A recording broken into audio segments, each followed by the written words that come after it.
Hey guys, Dr. Frank here, founder of Addiction Mindset, and in today's brief video, I want to take a moment and talk briefly about Cannabinoid Hyperemesis Syndrome and what you can do to recover or heal from CHS. Now, if you haven't watched my other videos on YouTube on Cannabinoid Hyperemesis Syndrome, please go check those out. You'll see the little clip art that points those out. I'm not going to go into detail in today's video about the pathology of it, why it happens, how it happens. That I cover in my other videos. In today's video, I'm going to talk about recovering from Cannabinoid Hyperemesis Syndrome. So there's a few things to keep in mind when it comes to this condition, just briefly. This usually occurs in people who are smoking THC. Usually it comes after chronic use. And this is the individual that starts vomiting every morning. They feel nauseous daily. Of course, the only thing that seems to relieve that nausea is smoking more cannabis, which it's funny because what you think is curing it is actually the cause of it.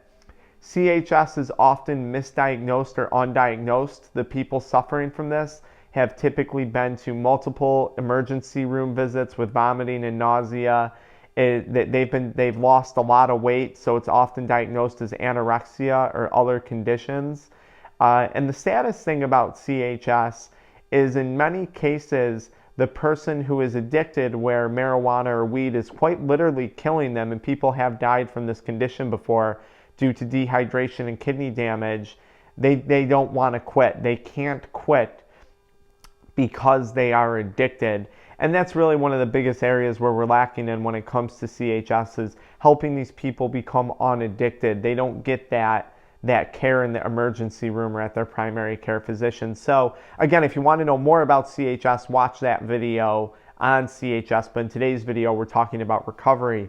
So I know when I started to experience symptoms of CHS, I had extreme muscle weakness.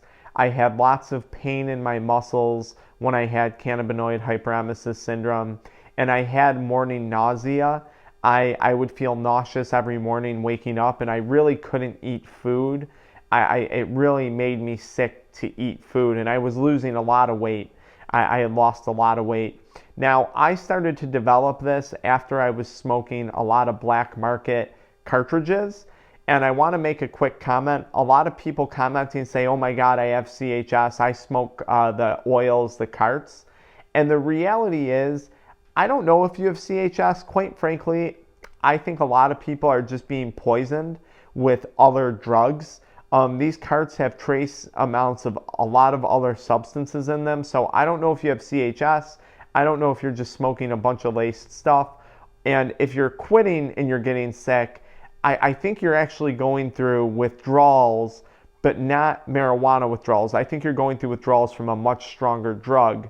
Now, on the flip side of that, with the higher concentrations of THC in today's products, I don't know, maybe this is just something that we haven't seen before when it comes to withdrawal from marijuana because of the higher concentrations. So I just want to throw that out there. But anyways, I was coming off of these carts and I was getting sick every day and I really couldn't eat and I was losing weight. So there was a few things that I did to help myself feel better, and my eating habits really changed. So instead of eating 3 or 4 meals a day, which I was incapable of doing, I switched over to 1 large meal a day. And I'm going to be honest, my large meal a day was usually a cheeseburger and french fries. Now, that's not healthy. I'm not promoting you doing that every day. But for whatever reason, that was what my body was craving. It wanted Mexican food, it wanted burritos and tacos. And my body wanted cheeseburgers. So at the end of the day, I would have one huge meal. I pretty much wouldn't eat all day long. And at the end of the day, I would have this one huge meal of cheeseburgers and Mexican food. And pretty much every other day, I was eating one of those 2 things. And yes, I was starting to gain a little bit of weight, but that was a good thing because I had lost so much weight. And again, I knew that this wasn't something I could do long term because I'm not trying to give myself a heart attack or, become obese in the process.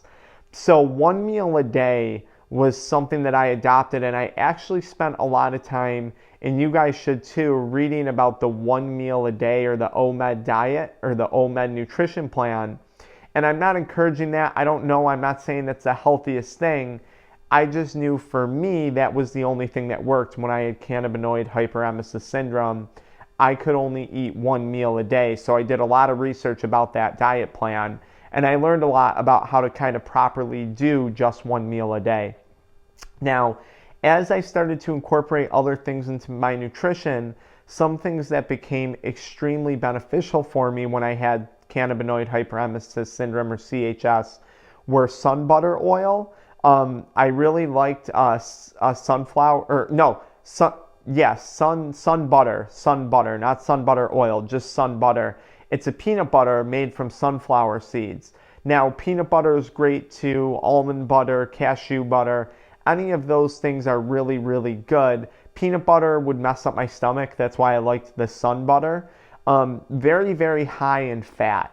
And that's the important thing here. So this was a really easy way for me to get more calories in. Eating sun butter was a really easy way for me to get more. I would just buy the spoonful. I'd just be scooping in, sun butter, peanut butter, almond butter throughout the day. And I'm getting, 20 grams of fat each time, which is really good because I needed those calories back. So another big thing I would do is shakes.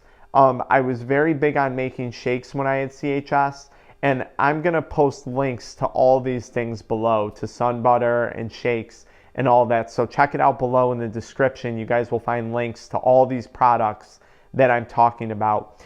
But one of my favorite shakes to do, I purchased a grass-fed whey protein powder by Strength Genesis. And it tastes really good, the vanilla or the chocolate. I liked the vanilla. And it's grass-fed whey, so for you guys who use protein powders, a lot of them contain a lot of heavy metals, and they're not from grass-fed cows. This protein powder is from New Zealand grass-fed cows, so it's like super high quality, no artificial sweeteners, because the problem was when I was doing shakes with CHS, a lot of the proteins had artificial sweeteners, and that would just make my stomach worse. So using this one, which just uses stevia, was super beneficial, and I'll show you guys the stuff at the end of the video. But I would take a scoop of that. I would take a scoop of organic almond milk or macadamia nut milk, and I would mix it in a 16-ounce Pro blender bottle, and I put that bottle, the link at the end of the video too. And I just shake that up. So 8 ounces of almond milk, 8 ounces of macadamia nut milk, and a scoop of Strength Genesis whey protein powder. And that was really good. Now I'm getting healthy nutrients from the milk, and I'm getting protein from the protein powder supplement. And remember, replenishing your levels of protein is a really, really healthy thing to do throughout the day. When I would want a more in-depth shake, so when I was maybe at home, I would actually add the sun butter. I would get like a blender, right? I use a Ninja Bullet blender, and I would get a scoop of the protein powder, 8 ounces of flax milk, 8 ounces of macadamia nut milk, and then I would dump a bunch of blueberries into it with like 2 tablespoons of sun butter. So now I had a lot of fat in the shake. I had antioxidants from the blueberries. I had protein from the protein powder, and I had some nutrients from the almond milk and the macadamia nut milk or flax milk, whatever type of healthy milk you want to use. So this was a very calorically dense shake, and I'll tell you, it was great. I could stomach this without getting sick. So again, my favorite shake for people suffering from cannabinoid hyperemesis syndrome. If you're suffering from CHS or cannabinoid hyperemesis syndrome, get Strength Genesis whey protein powder, a pack of blueberries, sun butter, and almond milk and macadamia nut milk. Mix it all together in a blender, and boom, you have your meal replacement. And that was a go-to for me. I had that almost every day, and I would have that shake in the mornings. That's when I would eat that shake or consume that meal.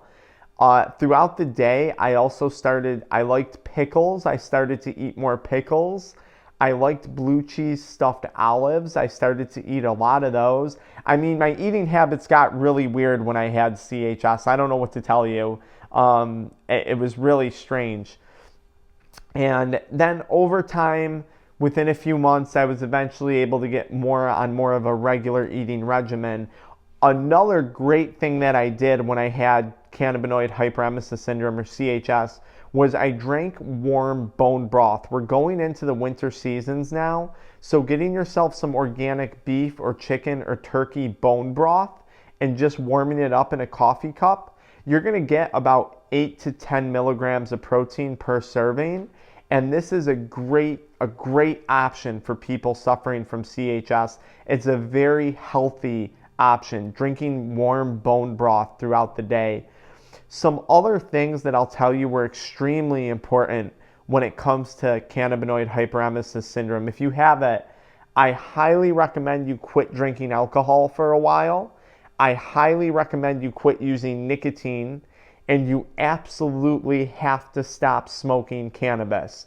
And you do not use CBD, do not use THC, do not use hemp. No forms of cannabis. If you are suffering from CHS, you cannot use any type of cannabis, okay? Quit the nicotine, quit the alcohol for a while. You have to let your body heal. I would also highly recommend quitting caffeine and energy drinks. Now, I know that sounds like a lot, and you don't have to do all that at once, but you do have to quit the weed. If you're suffering from CHS, you have to quit weed. If you need help, visit our website. It's linked below. We help people quit weed. Go to the website, get the free PDF handout on quitting, but that you have to do. But remember, if you're trying to heal your body from cannabinoid hyperemesis syndrome, if you're trying to heal and you're still consuming nicotine, you're still consuming alcohol, you're still eating a lot of crap during the day, or not eating at all, not giving your body any nutrients, it's going to be very hard to heal. Some other things that I encourage people to do during this time: you can talk to your doctor if they know about it. There may be some prescription medications that can help, although I usually try and say avoid that. Gastroenterologist would probably be the best person to go and see as far as a physician goes. I do recommend talk therapy, so working with an addiction recovery coach like myself, or working with a therapist or a counselor that's familiar with CHS. I think I'm going to say this, very familiar with it at this point, more than most. So if you're looking for someone, give a call. Talk therapy helps a lot, so you don't drive yourself nuts as you're going through the healing process. And just knowing with time you can heal from CHS, you can heal from cannabinoid hyperemesis syndrome. You probably can never smoke again. I wouldn't advise you to, but you can heal from it. So those are my big takeaways when it comes to nutrition. We talked about the shakes. We talked about how much I enjoyed fruits. I loved eating berries, blueberries, blackberries, raspberries. We talked about how eating one big meal a day, whatever that meal is, make sure it's something you enjoy. We talked about shakes. We talked about a grass-fed protein powder. We talked about almond milk, flax milk, and healthy fats from things like olives and nuts and nut butters. All things that can help with cannabinoid hyperemesis syndrome. So hot showers, saunas, okay, those are other things you can do to help recover from it. And remember, get plenty of sleep. You want to focus on hydration during the day, and you want to focus on getting a good night's sleep. When you sleep is when your brain heals. That's when your brain detoxes. So getting a good night's sleep is very important. Remember, and I'm going to make a separate video about this, CHS, or cannabinoid hyperemesis syndrome, it's safe to say that you've ruined a part of your endocannabinoid system. And this system regulates mood, it regulates sleep, it regulates digestion, it regulates appetite, it regulates hunger. So when you have CHS, assuming you weren't poisoned from a laced cart, or assuming you weren't going off of withdrawals from other drugs that are placed inside of these weed oil cartridges, assuming it's truly CHS, I forgot what I was going to say. Assuming it's truly CHS, you have to quit weed. Oh, you messed up your endocannabinoid system. So we have to let that heal. And we're, in this case, not by taking CBD. I'm a huge fan of CBD. I'm going to make other YouTube videos on CBD and its benefits. but not when you have cannabinoid hyperemesis syndrome. Do not take CBD if you have that.